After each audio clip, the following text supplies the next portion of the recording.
Thanks so much, everyone, joining. Today we are going to talk about the effect of coronavirus and why we at Dacxi believe that actually it's really a great opportunity. So let me just share these slides. So hopefully you should see some PowerPoint. Can I have a nod from you, Squid, if you can see some PowerPoint? Very good, okay. So let me just go here. So look, I think we are very sensitive to the fact that there's some very trying times out there for everybody. I think it's really key to understand that we know that there's loads of people that are really hurting. I can't think of anyone who would not be rightly worried about the coronavirus situation. I think most of the people listening to this webinar are based in the UK, but of course all over the world. It's having a truly dreadful effect on loads of people, whether it's their health or their financial well-being. So I just want to make a nod to the fact that I think we're very respectful to that. And we've had question after question on social media asking us about, look, what's going on, you know, how do you see the world? So obviously Ed Ludbrook, who's our founder, is considered an authority on crypto. So he's helped me put together a couple of slides on how we see the world, and more importantly on why there's a lot of very positive signs coming out from that. And I think there's a lot of opportunity for our community. So look, first things first, this presentation is not to be considered investment advice. We are very much an education-led business. We are, to the best of our knowledge, the only exchange in the world that provides an exchange and education and a community. So really today is about educating yourselves. We want to be able to inform and inspire and really provide a starting point for people making their own conclusions and their own decisions. So obviously it's been truly dreadful all over the world. From a UK perspective, we're very conscious that it's been the first time in my lifetime I've known supermarkets to run out of food. I live in High Wycombe, which is just outside of High Wycombe, which is a densely populated area, and we've had no toilet roll in our major supermarkets for about 10 days now. So there is no one that can say that they are pleased with the social and economic meltdown.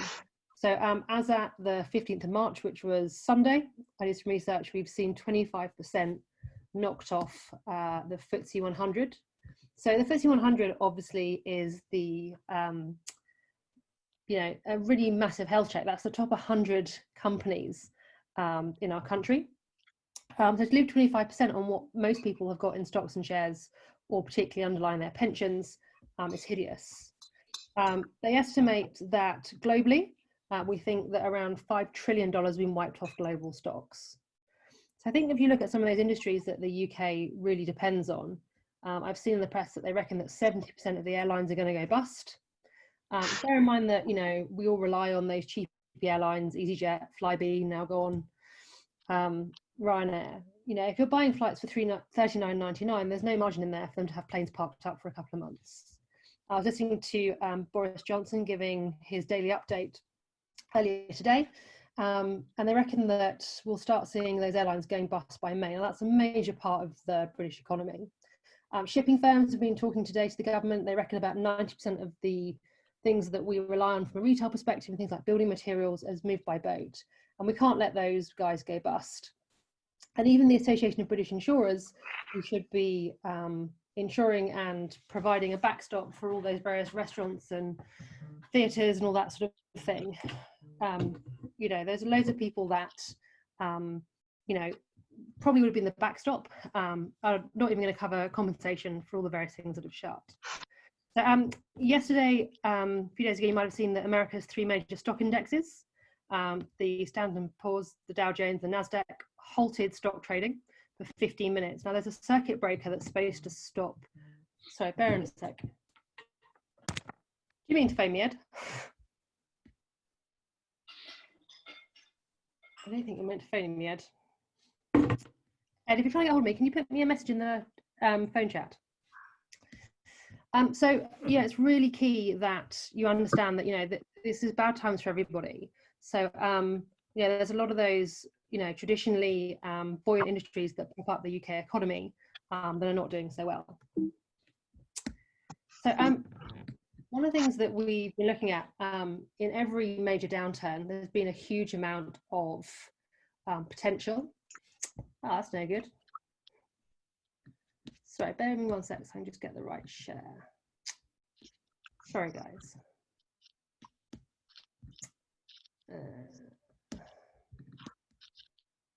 Is that better? Hopefully that's better.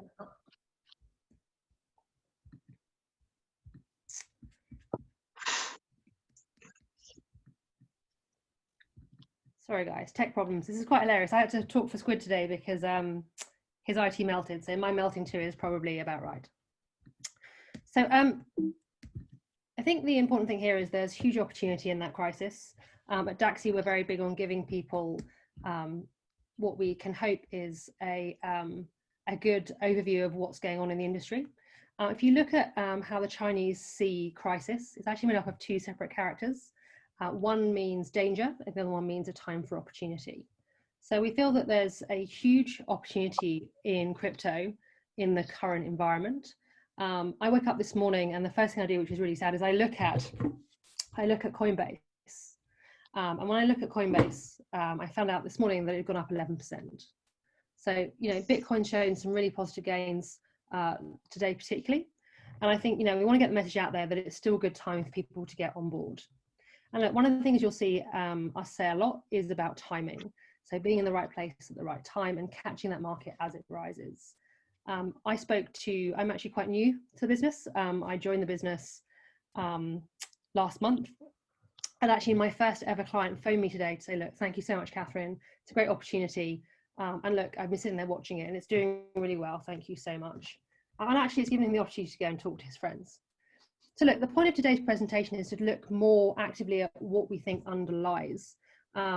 We as a business actually released last week something called an ebook.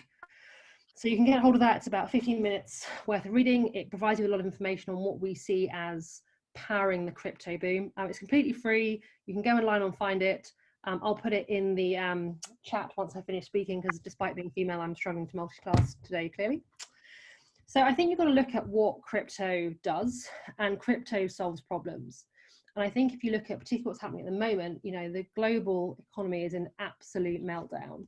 So it was announced today that we're going to have to provide, you know, 300 billion in the UK alone to keep the UK propped up. So I think if anything tells you more about the systemic problems in our financial system and the need to have a truly global currency, I think now is probably it.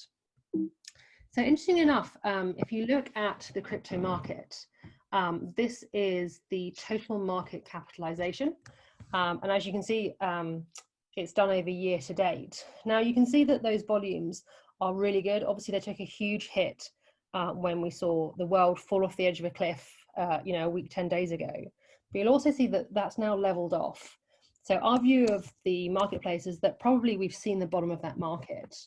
So I don't want people kind of waking up and thinking, oh, Katharine, if you say that Bitcoin's done 11% today, have I missed that boat? And one of the things that our crypto ebook talks about on the crypto boom is very much in more detail about if you do feel you've slightly missed the bottom of the market that very few people, even professional traders, manage to catch, you can actually invest on that dollar average basis, which I think is really key.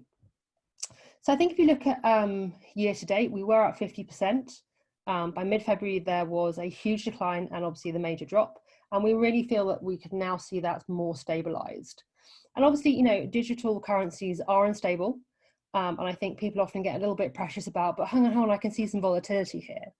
As a business, Dacxi is not there to help people trade. We don't help people learn to do it. We don't encourage them to do it. And of course, via our exchange, you can buy and sell and exit when you see fit. But most of the people we talk to are actually after that medium to long term. So a lot of the material that's out there from, you know, serious heavyweight city analysts and economists talk about that Bitcoin boom that they expect, that fifth boom, which is powered by institutional investors. You know, people will talk about quite actively, you know, Bitcoin seeing $100,000 per Bitcoin, maybe even more. So I think it's really important to understand that we expect volatility, but we feel that our long-term trend is very much up. So I think there is some good news. There's plenty of businesses that are doing really well in the midst of this absolute meltdown. A good example of that is the supermarkets that have profited from a huge amount of panic buying. I've seen some stuff out today that Amazon is hiring 100,000 more workers to support the demand for delivery. Most of the big food outlets are now saying that they'll provide a delivery service, but leave it on your doorstep so you haven't got to interact. You can still keep up the social isolation. Makeup and perfume factories are pivoting to providing hand sanitizer because they've got the same, same laboratories. I've seen that some of the big aeronautical and some of the big engineering firms are starting to make ventilators. So there really is opportunity in every crash, and really as a business, we're trying to help people, normal everyday people take advantage of that.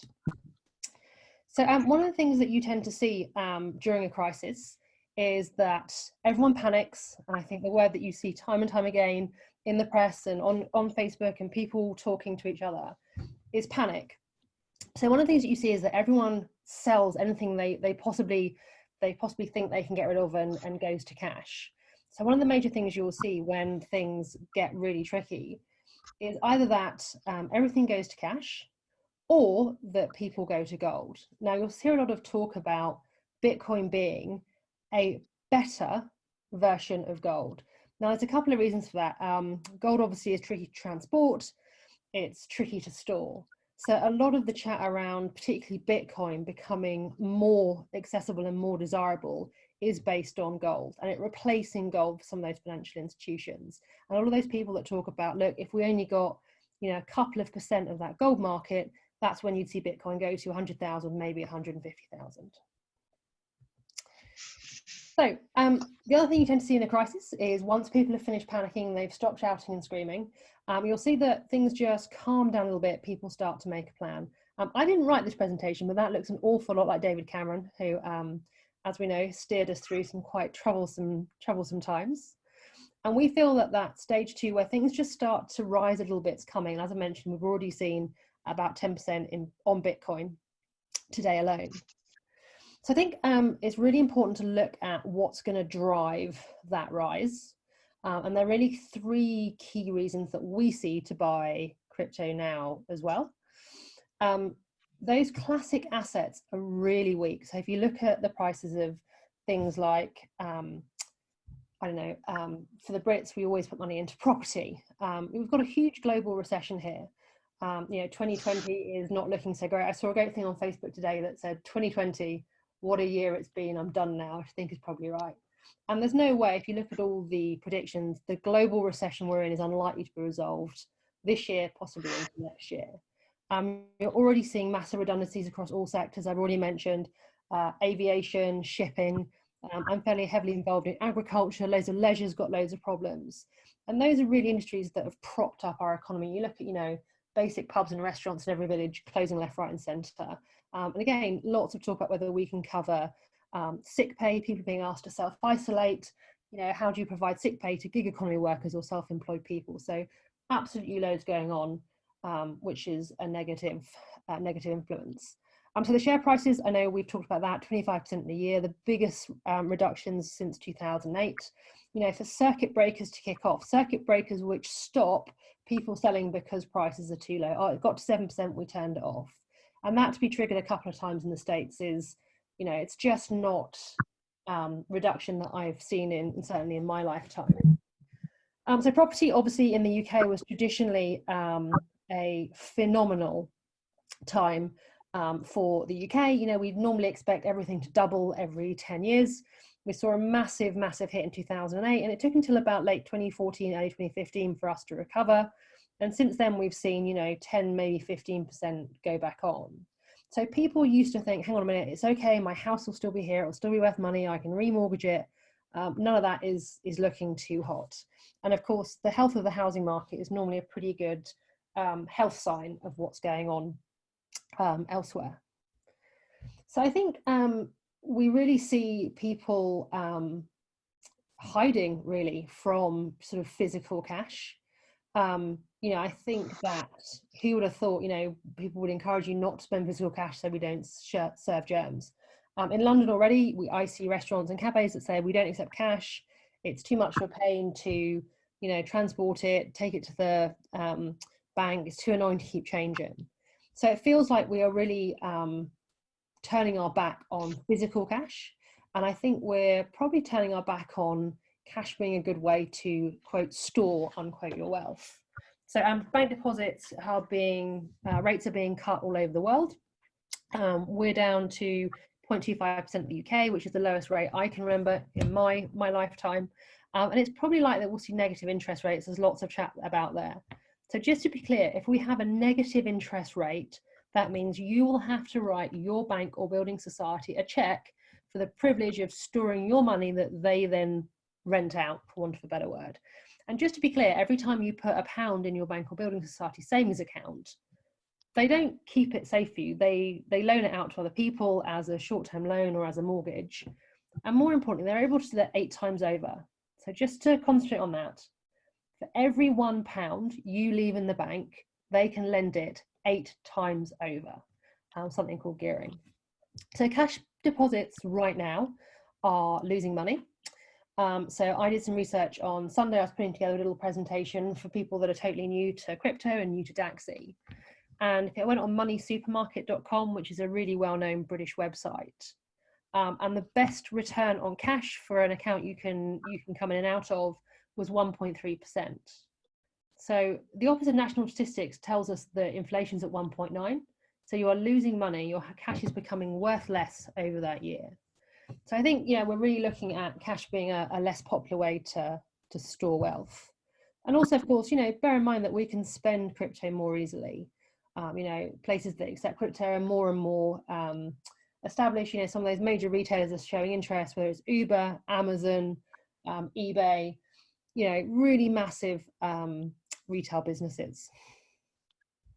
So I think we see that second crypto wave coming as a truly strategic move. The potential for crypto prices to be, as I said, 10 or 20 times greater than they are today is based on demand for that technology.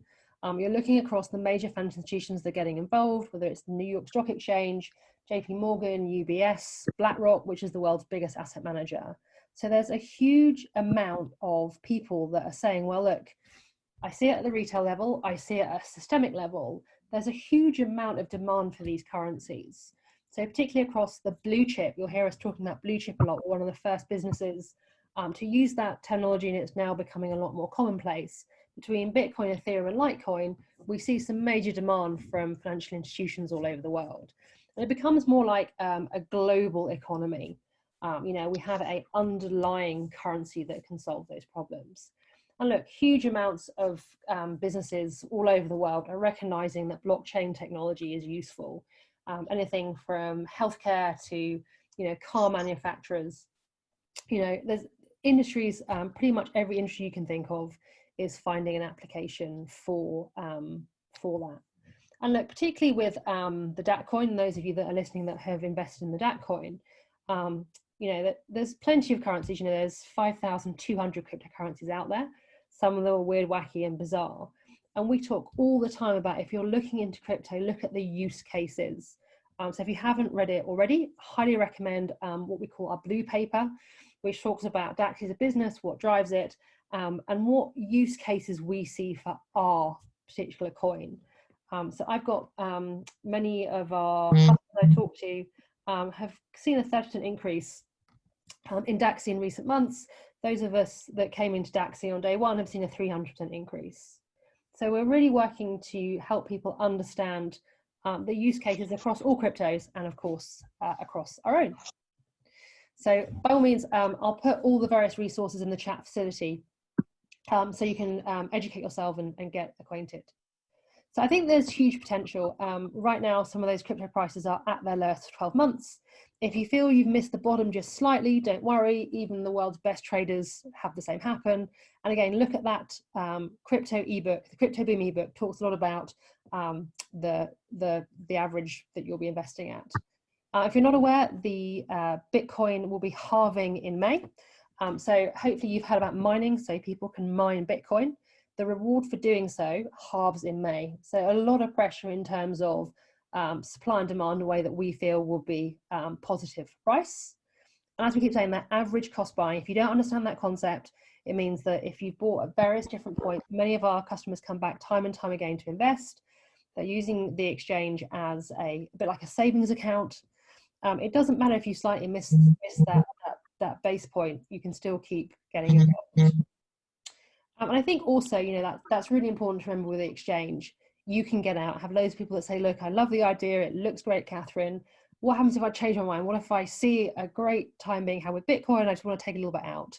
Obviously, that's the whole point in the exchange. You can use that. And it's as easy as an online bank account. You know, that's the whole point about being able to get yourself set up online quickly, easily. And the exchange is, you know, safe, easy, and secure. And we're actually one of the only exchanges with an A+ rating. And if you haven't had a chance to look at that, please get involved. My net wealth is kept between Halifax, which has an F rating, Santander, which has a D rating, and MBNA, which is my credit card, which also has an F. So right now I have cash sitting with Halifax, which is great, with an F rating. I have my crypto sitting on Dacxi, which has an A+ rating. And you can check that any time of day or not, and particularly as Dacxi evolves into a crowd crypto business, which we expect it to do in the medium term. That's really key. You understand just how useful that platform is in terms of storing your currency and being able to get involved in more opportunities all over the world. So look, a quick summary. We're in crisis. We acknowledge that. It's trying times for everyone. I don't think I speak to many people that don't have a real desire for more wealth. And this really is an opportunity to go for some extraordinary profit. We've talked about it as a black swan event. It's talked about a once in a generation opportunity. And at Dacxi, we really want to be able to provide the support for people to get involved in that. So look, just to recap, stage one, all assets are sold off, total panic, complete meltdown, prices go to rock bottom. Stage two just softens a bit, people calm down a little bit, reality sets in. So reasons for that, the classic assets that people normally go for are not doing well.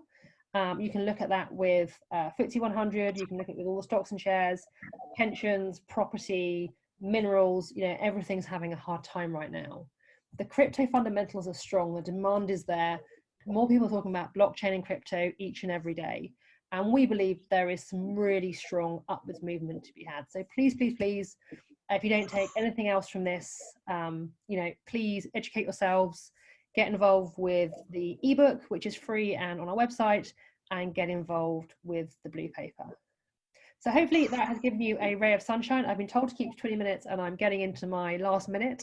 So we believe it's a really great time. So please educate yourselves. Please talk to the person that introduced you.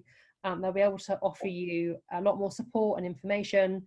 And we do webinars every couple of days about various different topics around crypto, whether it's coronavirus or Dacxi as a concept or getting involved as an affiliate. So absolutely loads of resources, both in writing and in terms of interactive webinars. So I will stop sharing this screen and open the floor to any questions. And I just have to unmute yourself. If you've got a question, either be brave and you can raise your hand, or you can talk directly or put it in the chat function, whatever you see fit. Must have done a really good job if there's no comments. And Andrew got loads today when he had to talk in Australia on this. Katharine, can I? You did a better job.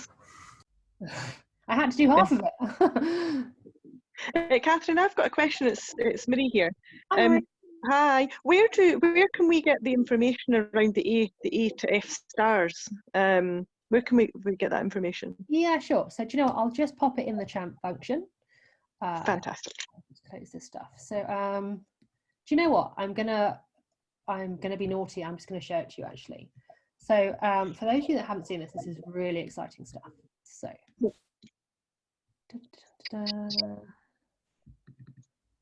so can you guys see? I've just managed to disappear. Hang on. So sorry, Marie, can you see the Mozilla thing? Yes, we can. Yeah, great. Okay. So I would really recommend you do this. So Mozilla is a really well-known tool for developers. So any website in the world, you can look at to see how secure it is. So I am coming from an IT background, so I would recognize some of these things. So I know about content security, I know about cookies, and it's a really big long list. So if you are technical, you can go down there. So we are rated A+. So some of the other exchanges which are really famous, one is Coinbase. That's very much used for people that are trading. That gets a B+. Finance, that's a good one. So this is live, so you can do it any time of day or night. Marie, I'm really sorry to pick on you, but you're on the phone. Who do you bank with? Who do I bank with? RBS. RBS. So I'm going to take I don't want Facebook, that would be weird. I would imagine, come on, MacBook. That would be rbs.co.uk. Oh, there we are. And it gave me bank login there. And you bank online, presumably? Yes, I do. Yeah, sure. And this looks familiar. You would use this, presumably? Yeah. Yeah, I'm not going to ask you for your password. That would be a bit weird. I haven't tried this. So let's see. Yeah, it's a C+. So it is less secure than our exchange. So I mentioned that I bank with Halifax, and I always bank online because I'm always too busy to go and talk to them directly. And that's an F. So you're doing better than I am. But look, it's a really good website to use. So I will just put that in the chat so you can all have a look. But look, it's just a really good site. I think if you're going to start securing, crypto assets on an exchange, you've got to look at what the security is for that. Yeah. Thank you. No problem.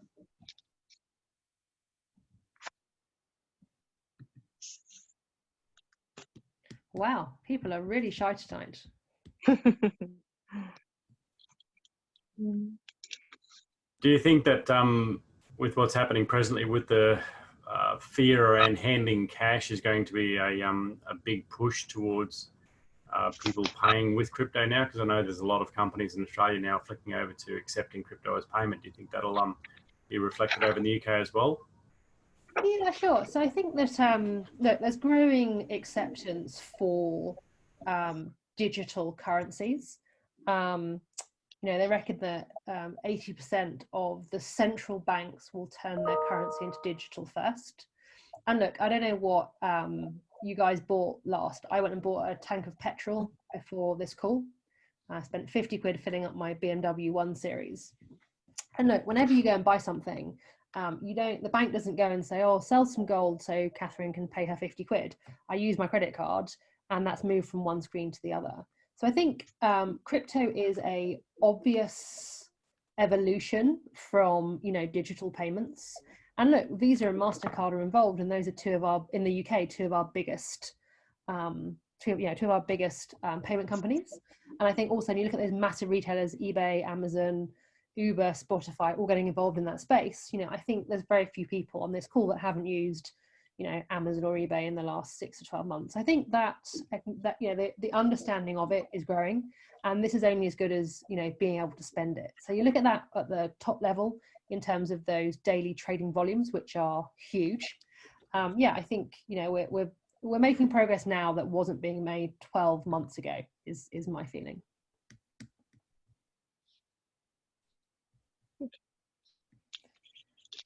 And a lot of companies now are looking at people who have crypto to pay for things with crypto because they're looking for new markets. Yeah, very much. And look, you have to think, the eBays and the Amazons and the Starbucks, they're not adding these routes because they feel like, they're going to have to spend millions changing their processes. So they're doing it because they feel there's, a strong market for it. So at the moment, if you want to pay, for instance, in Starbucks, do you just pay with WeChat? Yeah, sure. So I think it's really important to understand when we say, look, these retailers are getting involved, there's 100 different ways they can do it. So if you wanted to go and play, so Starbucks has announced you can use crypto across North America with VIBACT in the immediate future. You can today use a company called Fold, and you can spend that at Amazon, Starbucks, and Uber. And for Visa, you can spend crypto via their affiliation with Coinbase. So look, Visa itself is actually investing in crypto startups now. So I think, you know, that has started, that evolution has started already. And we talk a lot about disruption, you know, and being able to take advantage of that wave of disruption. I'm not sure I would have bought Bitcoin if someone had told me about it 4 years ago. But I think now those technologies are so well accepted, and you can spend that crypto easily and convert it easily and store it safely and easily via our exchange, that, you know, there's a substantial market for it there. So, Catherine, I have a question. It's Nikki Sure. here. Hi, Nikki. Hi. So, can you comment on the licensing around this? Because, you know, there's stories that crypto doesn't need licensing and so on. Yeah, sure. Around that, please. Sure. So, you mean licensing as in sort of like FCA legislation, that kind of space? And licensing and registration. So I didn't catch the last bit. Licensing And registration. Yeah, sure. It's a really key question. So I'm just going to mute a couple of people for background noise. If you want to talk again, feel free to unmute yourself. So I think it's really key. There are so many weird currencies out there.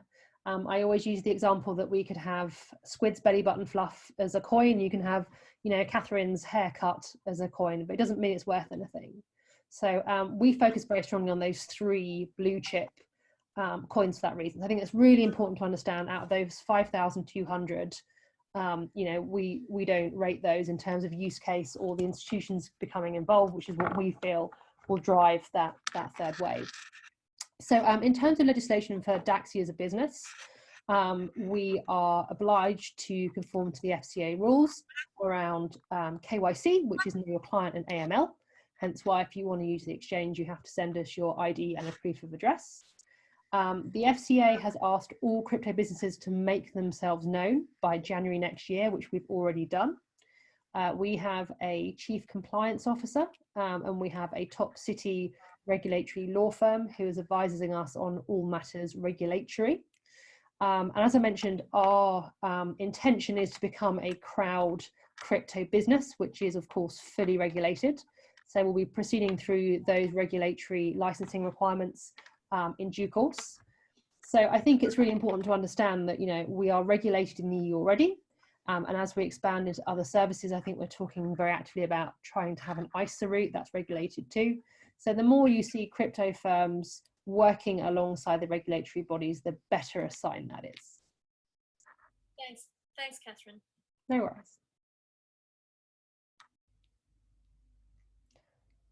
So any further questions, feel free to put in chat. You can chat me privately if you don't want everyone seeing your question. Look, we've got loads of people on this call that know loads about crypto. We've got people that know a little bit less, people that are complete beginners. So I assure you, if you've got a question, I'm sure it's one that other people have probably had crossed their mind, or probably something that they'd be keen for you to ask. So look, I think Janet and John asked if we can get a recording of this, please. Yeah, sure. So Squid kindly pressed record as I started speaking. Thanks, Squid. Nikki was kind enough to tell me I was sharing the wrong screen, so thanks for that, Nikki. So yeah, this will be fully available. Okay, cool, thank you. So look, I've put all those links down in the chat function. So that's to the security checking website service, to the crypto ebook, and to the Dacxi blue paper. So feel free to just have a quick cut and paste of that. And look, if there's no more questions, I will let you all get on to your evening and your glass of wine. Sarah's working from home with a really good looking dog, so you can have some quality dog time. So look, if there's no more questions, thank you so much guys for listening in. That was my first ever Dacxi web presentation. Congratulations. Well done. Thank you. Very good. Thank you for being kind with me. And hopefully it gives you some ideas. Well done, Catherine. Oh, thanks, lovey. So hopefully it gives you some ideas on how you can go and talk to people and interact and introduce them to the opportunity that is crypto and some of those great gains we think we'll see. So have a great evening and enjoy a glass of wine. Thank you. Thanks, Catherine. Well done.